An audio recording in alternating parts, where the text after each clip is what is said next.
It's Reverend Ahmondra coming to you from the place where the queens always speak their truth. Over the last several months, I have been counseling with individuals and meeting with groups, and they all are expressing so much anxiety, so much personal conflict about what they're experiencing in the world. I've been blessed to be in many different situations where I've learned so much wisdom and knowledge from individuals who have devoted their life to creating peace and harmony and mindfulness inside of their world. And I want to share those techniques and practices and tools with you. And so I decided to come up with 5 simple steps that could help us create peace of mind and strengthen our mental health. I believe in simple, not difficult, not long, but simple. So over the course of a month, I am going to be delivering a 5-part series on creating peace of mind and strengthening your mental health. You will be able to listen to step 1 through step 5 and gain some insight on what keeps us from having a peace of mind. It's not difficult, but it's not something that we learn in school, nor is it something that we learn in life unless we are seeking that information out. So join me and see how these steps can be applied in your life to help you create the kind of world that you cherish and you want to live in every single day. Today is step 5 in our series, strengthening your mental health by staying connected to your divinity. Now, as a minister, I'm often asked, what's the difference between being a divine being and being a human being? Well, a human being is a divine being, and a divine being is a human being. A human being means that we have a body, and this body functions to keep us alive. But a divine being is that spark of life. It's the energy that enters into us at the moment of conception. I want to call your attention to this vase behind me. It's just a vase and it has water in it. But in a moment, it is going to look totally and completely different because I'm going to create a spark inside of it. Now you can see the light inside of that vase. Each of us has this light, this spark of light inside of us, and that each of us is unique. You are divine. Your divinity has nothing to do with your beliefs in a religion or your non-beliefs in a religion. It has to do with life itself. So today I want to talk about what it looks like when you're not connected to your divinity. When you don't feel like you have a connection, there's a sense of isolation.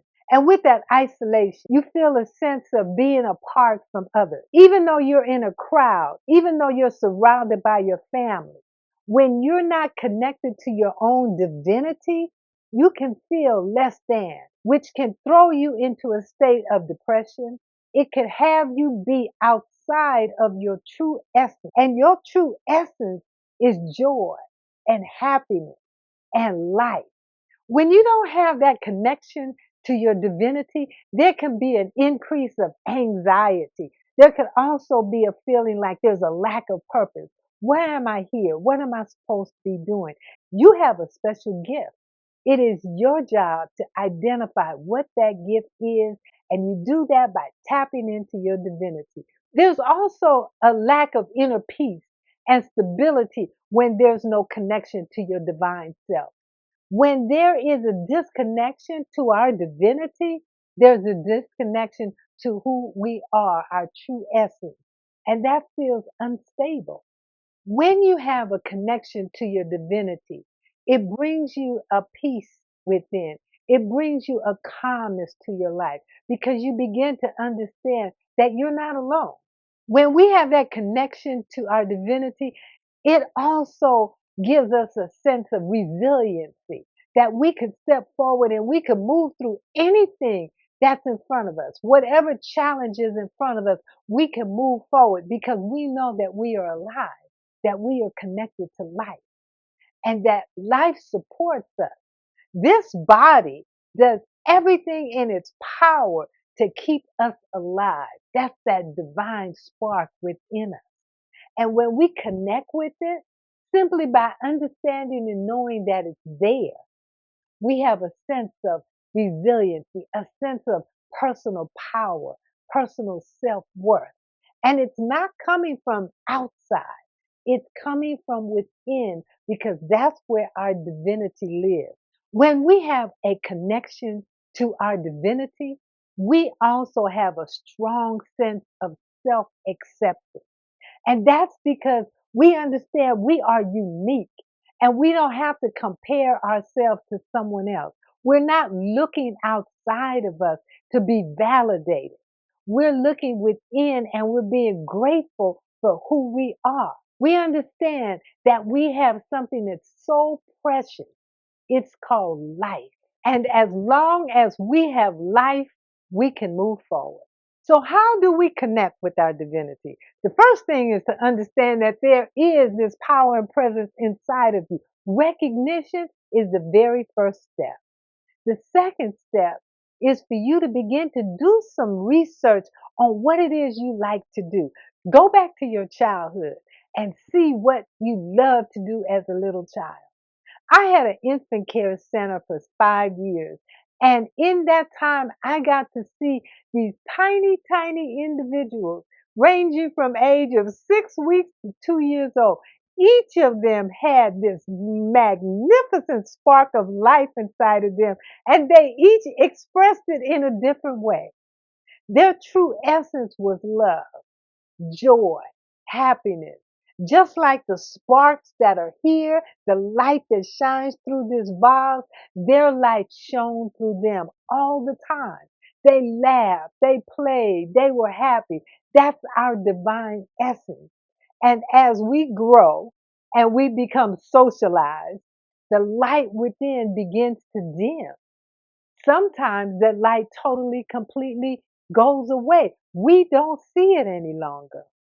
And when that happens, our life begins to look like this, totally and completely devoid of energy, devoid of connection. But when we begin to tap into what it is that we really love to do, what sparks us, when we tap into that energy, something miraculous happens. A light goes off.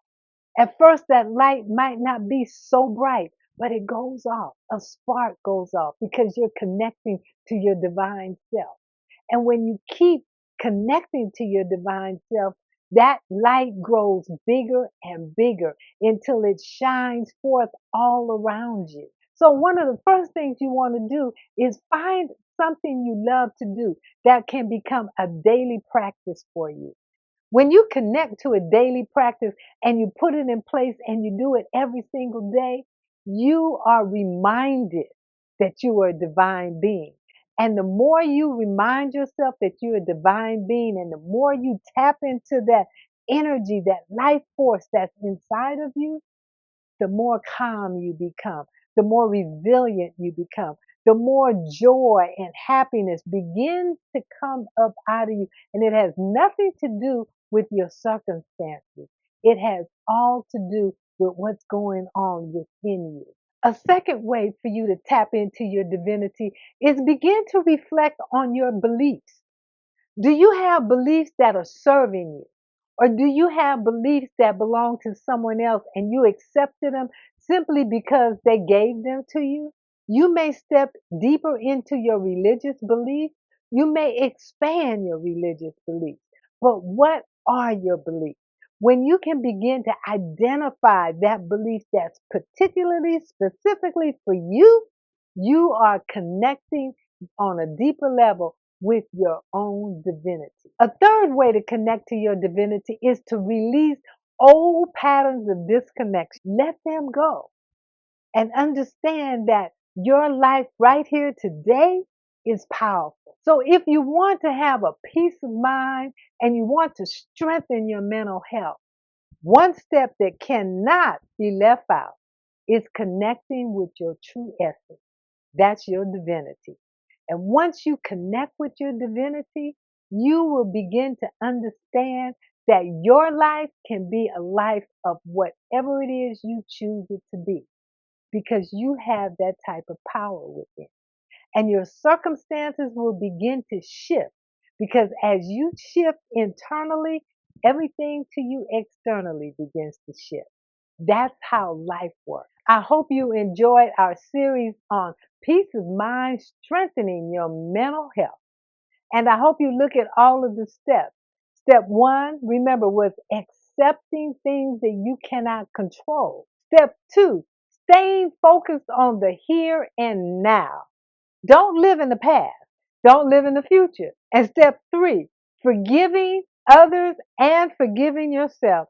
Because sometimes we do things and we feel so bad about it and we just hang on to it. Let that go. Forgive yourself. And step four was keeping track of your thoughts and emotions. Do not allow your thoughts and your emotions to send you into behaviors that don't serve you. Life is a gift and you have it. Enjoy your gift. Learn how to appreciate your gift more and more on a deeper basis every single day. Pick up a copy of my book, The Uncrowned Queen Reclaims Her Throne When a Black Woman Breaks the Silence, and the accompanied journal. I appreciate you and I thank you for coming today. I'm wishing you powerful peace of mind and a strong mental health. Blessings.